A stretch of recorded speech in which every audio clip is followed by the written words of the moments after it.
suddenly 2 terrorists started shooting up the community members and the celebrants, just shooting them. Boom, boom, boom. A room that every single person there will jump on the terrorists to stop the terror attack will be a very dangerous room for any terrorist. ChatGPT was telling you the way to deal with terrorism is to hide your Jewishness. Anti-Semitism is a byproduct of Jewish weakness. Smash the bad guys, people will respect you, people will fear you, there'll be less anti-Semitism. All right, folks, Yishai Fleischer here. Bondi Beach, Australia, one of the most beautiful beaches in the world. And every year, the Jewish community of Sydney comes down to the beach and has a beautiful event there, Hanukkah lighting, everybody comes in, regulars, irregulars, everybody comes together on the beach to light Hanukkah candles. What a beautiful community event. This year, though, things went a little bit different. Suddenly, 2 terrorists, I think it was a father and son, started shooting up, slowly taking aim at all the community members and the celebrants, just shooting them. Boom, boom, boom, hiding on a bridge and just plucking them off in a horrible bloodletting that we saw. We also saw great heroism that took place on the beach there as well. 15 people were left dead, murdered. We saw also a very slow response from the Australian authorities, including the police and whatever security services they had there. From our Israeli perspective, it looked like a joke. That's the truth. I also spoke with first responders from Israel who flew out there. They told me horrible things. They told me that the Australian police was very hard to deal with. They told me that bodies lay on the beach for a long time until they were finally taken off that beach.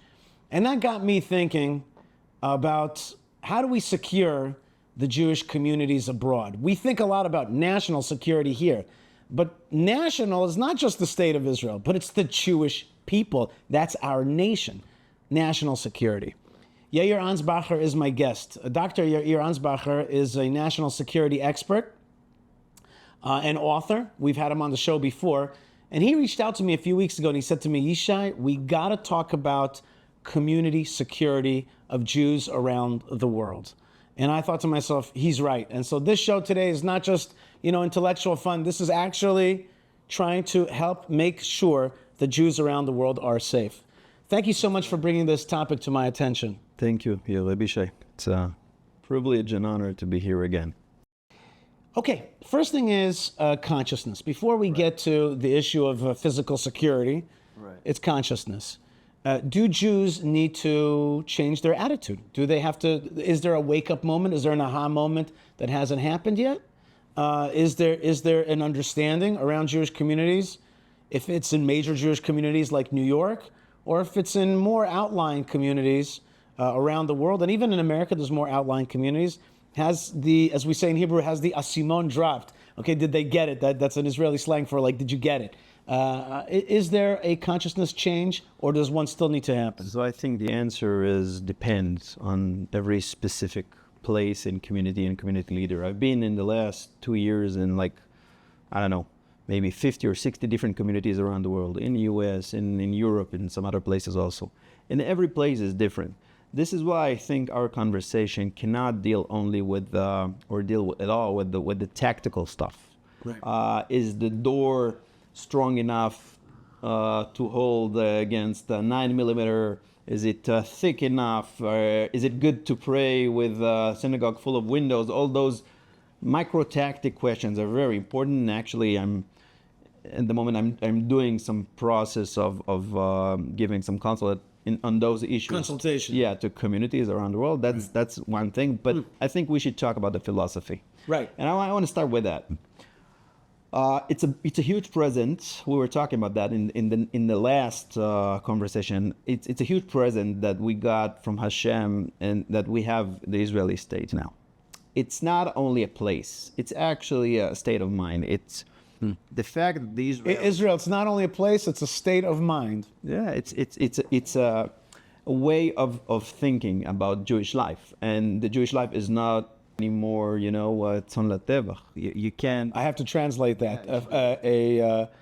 Sheep to the slaughter. Sheep to the slaughter. We need, and we are for the last a little more than 70 years standing and protecting, our communities, our families. So we need to change something. This thing is already there. The new Jewish genetics, the new Jewish DNA is there because of the Israeli state. And it was lost for thousands of years. And when I'm saying, people can, lose me for a moment. What is this guy talking about? I want to be very specific. I had a huge conversation. It was actually an argument with the ChatGPT on the way here. Okay, so you had a very modern situation. You had an argument with AI. Okay. Yeah, it was amazing because I want to know what's his. I've never argued with AI. No, you should. It's actually very annoying, but it's very interesting because you have to think. And this guy is smart, but he's wrong on this topic. The next topic. We were talking about terror attacks against Jewish communities around the world. I was looking for his advice. I said, okay, I wanna talk to the people. I wanna give some advices. What do you say? And he was saying, yeah, you should hide, you should duck and cover, you should look for a safe place. No way. And I was asking, what about engaging? What about confronting the terror? You can check it. I mean, if they will not change the algorithm. The algorithm until this thing comes to you guys, you can change. You can check it. So ChatGPT was telling you like the way to deal with terrorism is to hide your Jewishness. No, it was not speaking about Jewishness. It was saying your identity. Just hide. No, just hide. He was talking about physical thing. Just hide. Spread and hide. And I was asking, but that is not the Israeli. Doesn't make sense. It's not the Israeli way, but it's not only because it's the Israeli way. It's wrong for so many reasons we'll talk about. But he was saying, even from a tactical point of view, it's the legal thing, it's the safe thing, and I was saying, yeah, but statistically, if a guy like what happened in Australia, two guys with some shotguns, by the way, very primitive weapons, very primitive terror attack. That was not primitive weapons. Let me tell you, shotguns work quite well, don't they? No. They doesn't mean they're not effective. Just there's nothing fancy, nothing sophisticated. Right, they didn't have fancy sights. Everybody was talking in Australia about, yeah, we're going to do some regulations about these are hunting weapons. Every hunter can use them. They can get them. It's very simple, and as you said, they use them very slowly but very effective. Nobody challenged them. Nobody challenged them. Now for a long time. Yeah. Now I remember that it was what they call in America a duck shoot. Exactly. It was a duck shoot. Now there were, and I don't. Of course, I just want to say, I'm not in any way belittling the heroism, the efforts. Of course, yeah, I don't know what we're doing. We're just talking about the effectiveness of and the effective way to deal with terrorists. That's what we're doing. Of course, we're honoring everybody, all those casualties. And there were heroes. Of course, all of heroes. Absolutely. So what I'm saying is, I remember that in 2015 there were two different terror attacks on the same time, parallel. In France, don't know if you remember, there were two guys with AK-47s, actually, automatic rifles, and they were like wandering in the streets of Paris. And there were, I think they got something like 200 people wounded and dead.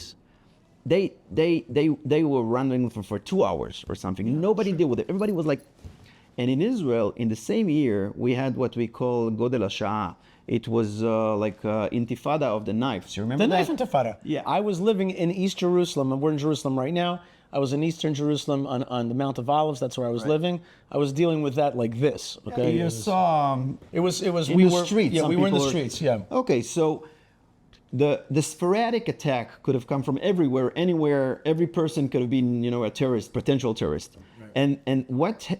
The amazing thing about that in Israel, the statistics were amazing. Every attack, more or less, were stopped by civilians.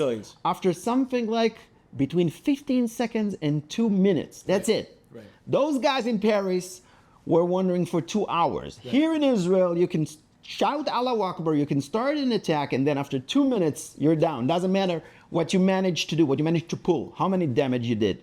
I was trying to explain to Mr. ChatGPT this idea. I told him, listen, the entire idea of terror is the idea of asymmetrical warfare. The few, asymmetrical warfare, non-symmetrical warfare. That's right. A few is damaging by using shock and awe, terrorizing the more. It's a small group of people using terror, frightening the few, frightening the many. The many, and then they can play with it. I mean, just think about this modern catastrophe of 9/11, right? America was thrown into maybe the most expensive war, and the largest war. It was called many years ago, $3 billion war. $1 trillion or something. 20 years of the global war against terror since what happened in Manhattan. Who did that? Some 10 people with some pocket knives. You know, I wrote an article about that, part of my PhD. It's called the utility knife effect. You can use just a Japanese knife, what we call in Hebrew, and you can create a strategic disaster. How you do that? You're using terror. You're shocking and you're frightening everybody. And everybody on the planes were like, oh, no. These guys are... The exactly opposite thing should happen. Engage. You should engage. The moment you engage the terrorists, doesn't matter. And then, of course, the ChatGPT said, no, but it's not safe.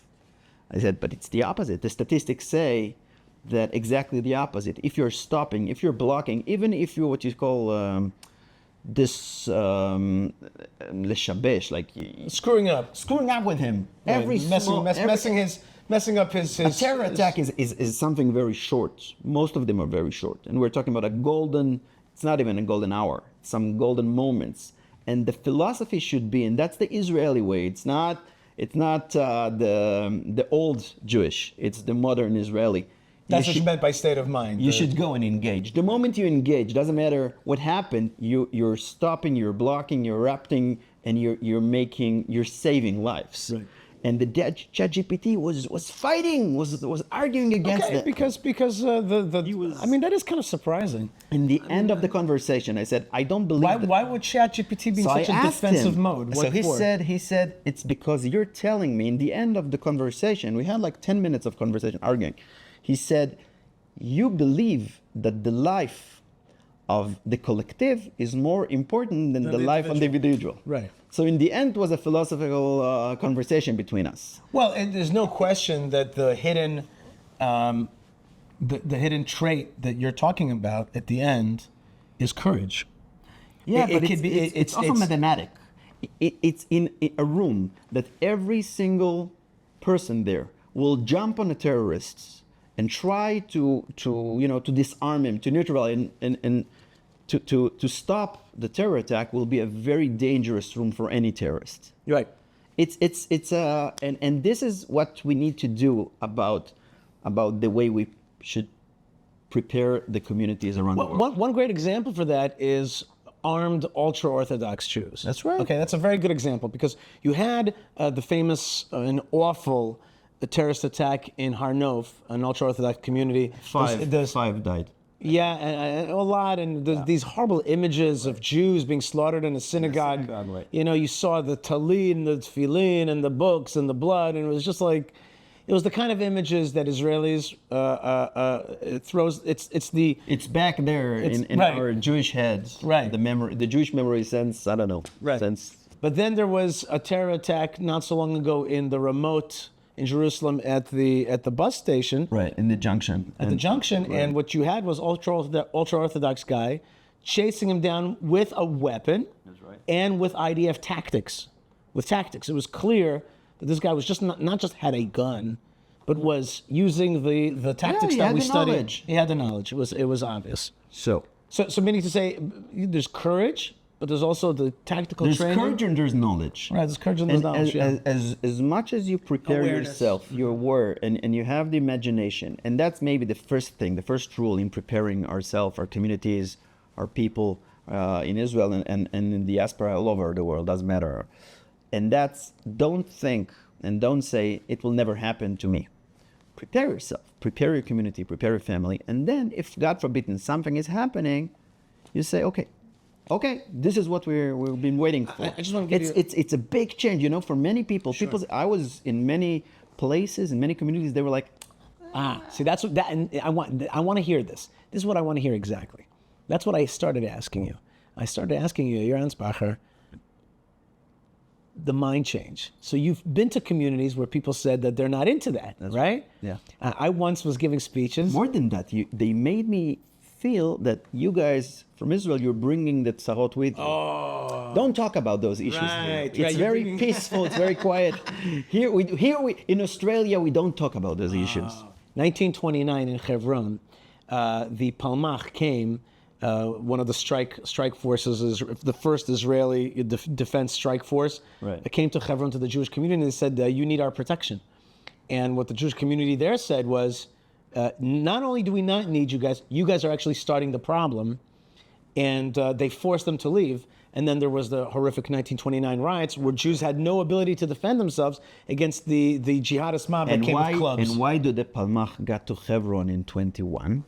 Because in 20, there was riots, there was a massacre in Jerusalem. And there, 6 Jews were killed, by the way, next to my grandparents' hotel in just the center of Jerusalem. And there were no Israeli, there were no soldiers then, but no police and nobody. The Brits held the old city gates, and they didn't let the Jews get in. And then Jabotinsky and all of those people said, we need to change something. That was the year that the Haganah was born.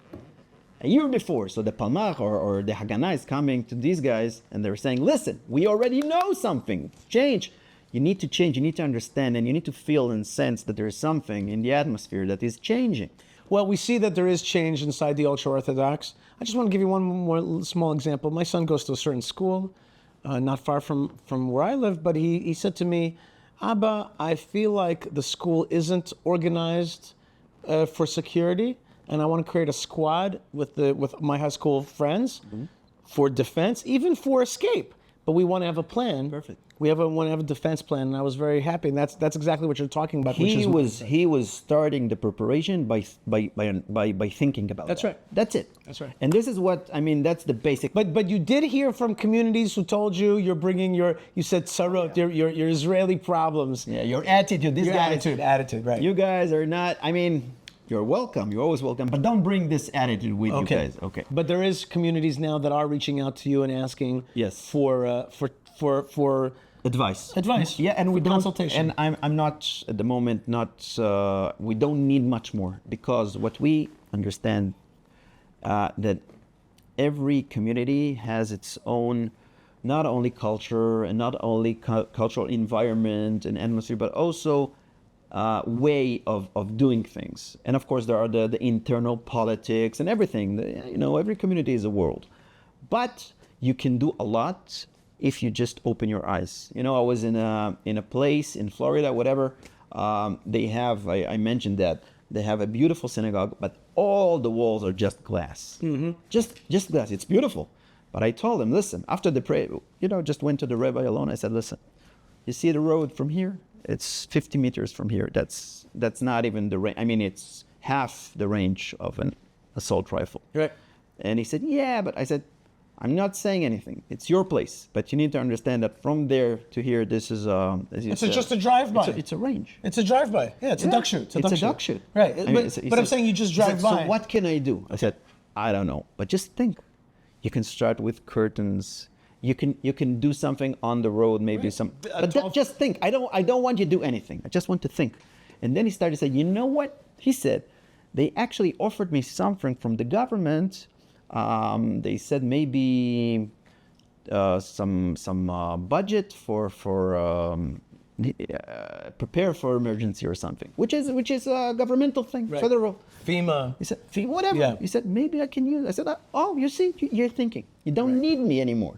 You just think. But now I want to ask you, we started with philosophy. Let's Right. get back to it for a second. Yes. Somebody could say that what you're talking about Israeliness, a kind of pride, a kind of engage the bad guy. But one person can say the opposite. He could say what you're talking about is a defensive posture. What you're talking about is hiding behind walls. What you're talking about is a scary world out there. Instead of big, proud Jew lighting the menorah in Paris and everywhere, you're saying get behind a more defensive attitude. No, I'm not saying that. I'm saying, listen, there is a big conversation that we didn't do. Maybe that we should start with. And that's the big conversation about the Jewish communities around the world and in Israel and the relationship. A lot of Israelis, they say, I don't understand what's the problem. They should come to Israel. But after being as in leave, make aliyah. Yeah, just leave. But what are we talking about here? I mean, and there are some places where I do say that sometimes. For example, Ukraine. And maybe I don't think, I'm going to say this here, I don't think that the Australian government is going to defend its Jews properly. Yeah, but people can say the same idea, the same thought about New York. Who knows? There might be a change in New York. Yeah. So my answer is, ideology speaking, and I'm saying that with no, with no shame. You should say that. Every Jew on earth should think about the Eretz Israel, and they know it. People know it, and some people say, you know what? We'll wait for the right day, and it's okay. It's there. That's the mitzvah of coming Lasot Aliyah. But, and the Rebbe Lubavitch sends messengers shlichim to all over the world. Why did he do that? He understands that there is a Jewish life, and Jews living all over the world, and they're living in beautiful communities, doing a lot of amazing things. And we need that. God Almighty wanted that to happen. So after understanding that, and that's the situation as we are speaking now, and we're not going to change that, we need to give them the best preparation, right, in order for them not only listen. Mordechai Yehudi, right? What did he wrote? You're talking about in the Book of Esther, Scroll of Esther. Yeah, he got one option. You know, that it's actually amazing. It's an amazing reading. Achashverosh didn't want to change the decree, right? After everything, Haman is already dead. Right. There's a decree against the Jews, and Esther is coming to Achashverosh, and he's crying. She's crying. She says, "Annul the decree." And we are already happy because Haman is dead, and everybody's like want to go to the feast, and that's it, But nobody even noticed that the decree is there, right? And it's coming. And the king said, I can't do it. Whatever nichtam, what? When you seal... Whatever's written and sealed, that's the way it is. That's it. The law cannot be amended. So why is everybody happy? Why is everybody celebrating before the war even started? And then Mordechai got only one option. Esther said, so what can we do? He said, take the ring and you can write whatever you want and to sign. You could write a counter decree. That's maybe the most important letter in Jewish history. If we had a museum of those amazing items of Jewish history, that would be a respectful honor place. What was on the letter? He wrote that the Jews have the permission lehikahel ve'la'amod al nafsham. That's the magic. To gather and to stand to defend their souls. Yes. You would say, so what? What's the difference? It's such a defensive thing. Now, if you manage to unite your community, your family, your synagogue, your shul, whatever, and you guys are preparing, you become something much stronger than you think. It's not defensive. You became a movement. Something is moving. By the way, that's the beginning. Your kid did that in his school. Right. He started a small squad of people who care. That's right. And they were looking, and they were starting to... So it's... You're absolutely right. That's what I'm saying. You said it very well. Prepare yourself, and then you're not afraid. And then people will afraid. You know what's the miracle of the miracles of Purim? Why is everybody disguising themselves, right? Disguising. Why? Yeah. Why? There is no a single verse in the Megillah that talk about that, because the most amazing verse is "Berabim me'amei haaretz mityahadim ki nafal pachad haYehudim aleim." Right. It's been the many of the non-Jews, of the Gentiles of the land, became Jewish because the fear... Not really became Jews. Right, just like mityahadim. They became pro-Jewish, pro-Israel. They said, I don't want to mess with them. Right, or they became more pro one way or the other because the fear of the Jews came upon them. And by the way, I want to say something to you, which is there's a lot of talk right now in the Jewish world about anti-Semitism. I think I'm going to an event at Eish Yeshiva on Wednesday night about anti-Semitism. And I keep trying to say to people, and they're like, how do we combat anti-Semitism? I keep on saying to them, I have a small mantra. It's so simple to remember. Anti-Semitism is a byproduct of Jewish weakness. That's right. I totally agree. Smash the bad guys, people will respect you, people will fear you, there'll be less anti-Semitism. You don't have to be apologizing, explaining. You don't have to explain anything. Just tell him, off. I don't think we need to be provocative and we need to look for trouble. We're not. Right. But we should be proud. All right. And that's Gaon Yaakov. Gaon Yaakov. That's the pride of Jacob. Last question. You've mentioned the Lubavitcher Rebbe. One of the most overt targets out there is the Chabad communities or the Chabad. Yeah, I just thought about that. In the last couple of years, we lost several shlichim around the world. So we had of course the Mumbai attack, and now we had the Bondi attack, and I think there were others as well. There was another.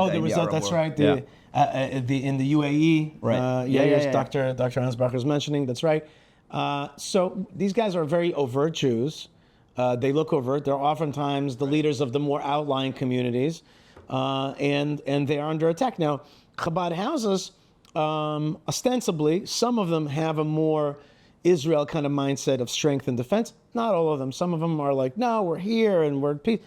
Have you right? They're, right. It's different energies. Right. But these guys, they've got to get into the, if they're going to be out there in these far flung places, they got to have a defense mindset. One more point. I agree. I think this conversation is also specifically directed to them. Right. Wherever they are. Now, there is another group that's out there to help you. This is a little funny irony. That group that's out there to help you out in the diaspora, this is ironic, is the Israelis. Right. You have defense-minded Israelis with training. Many of them were combatants or have military experience, and they will be very happy to help. Right. Now, there's plenty of, let's say in America, there's plenty of non-Israelis that are well trained in arms and stuff like that. But it's an asset. You can It's an asset. That's right. And you got to get into that mindset. Many communities actually doing that. Right. But we should say that also. Right. Use that Israeli that's living in your town. Hire him. Get in that mindset of creating a defense and make that. Here's another thing. Make that part of your budget. Right. That's got to be part of your budget. Defense. And is as we part of said, your budget. there are some federal budget. There is a lot to do. Mm-hmm. But everything starts when you think about that and you prepare, and then you feel better. Right. And you're actually feeling, as we said, not in a defensive mode. I actually invite the people, if they want, if it's okay with you, you will publish in the link my web, and we can talk.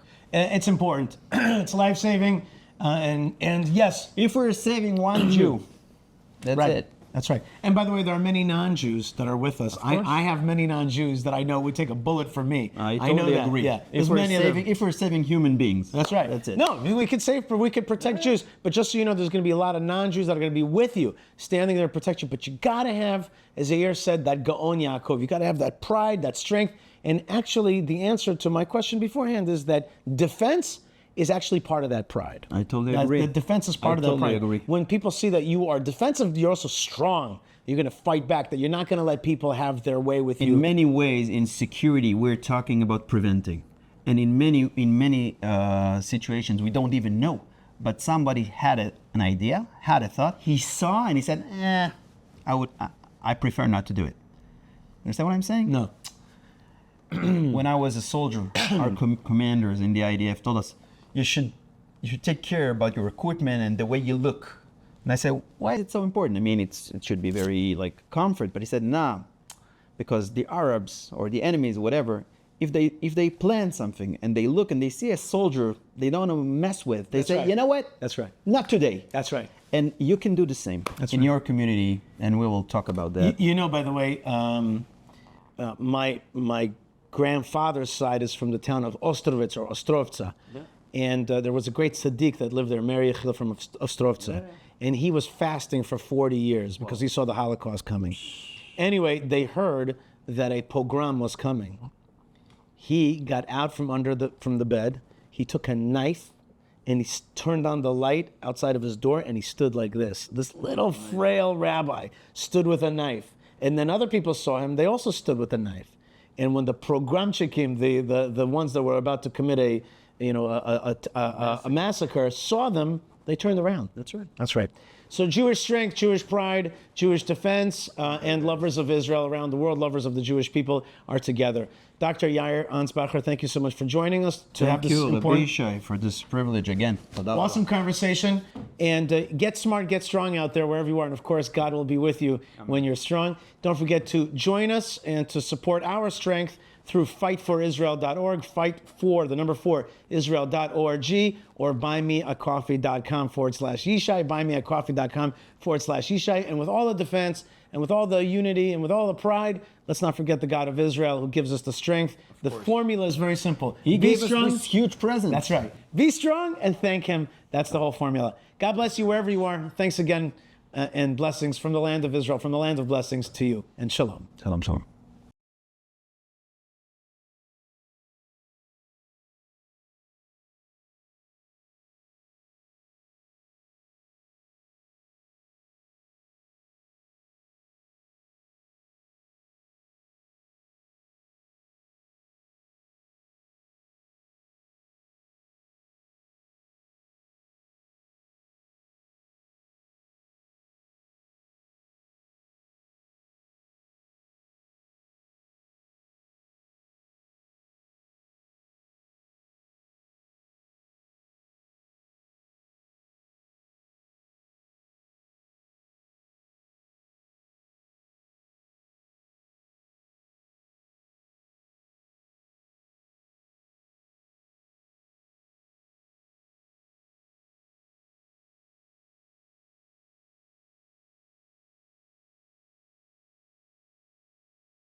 A room that every single person there will jump on the terrorists and try to disarm him, to neutralize and to stop the terror attack will be a very dangerous room for any terrorist.